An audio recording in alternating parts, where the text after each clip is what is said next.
Des mains pour jouer, pour écrire, des mains pour manger, des mains à tout faire, des mains touche à tout.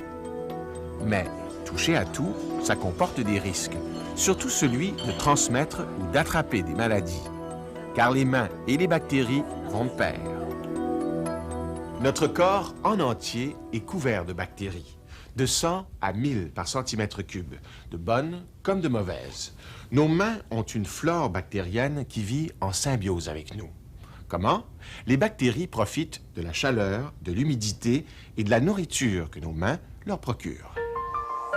En retour, les bonnes bactéries nous protègent de la présence d'autres bactéries plus dangereuses pour notre santé, comme le coli et la salmonelle, toutes les deux responsables d'empoisonnements alimentaires. Certaines souches de ces deux bactéries sont résistantes à la plupart des antibiotiques et peuvent dans certains cas être mortelles. Nos mains transportent aussi les bactéries qui causent les rhumes, les otites et autres maladies des voies respiratoires. Depuis une vingtaine d'années, la restauration rapide, le fast-food, a gagné de la popularité en Occident. Le temps presse et on mange sur le pouce. Une récente enquête auprès des clients démontre que 90% d'entre eux mangent avec leurs doigts sans se laver les mains. Cette négligence commence à inquiéter les médecins. Les mains sont des courroies de transmission de maladies qui vont des infections des voies respiratoires aux intoxications alimentaires. Quel est le meilleur moment pour se laver les mains? Avant de préparer la nourriture ou de manger, si possible après s'être mouché, et bien sûr, après être allé aux toilettes. Il ne suffit pas d'une simple douche sous le robinet. Prendre un bon savon, se frotter les mains entre 10 et 20 secondes, voilà la façon de déloger les bactéries et la saleté. Idéalement, aucune partie ne doit être négligée, des poignets jusqu'en dessous des ongles. Se rincer à l'eau chaude, s'essuyer avec une serviette de papier et, s'il s'agit de toilettes publiques, il est souhaitable de fermer le robinet avec la même serviette pour ne pas entrer en contact avec les bactéries du robinet.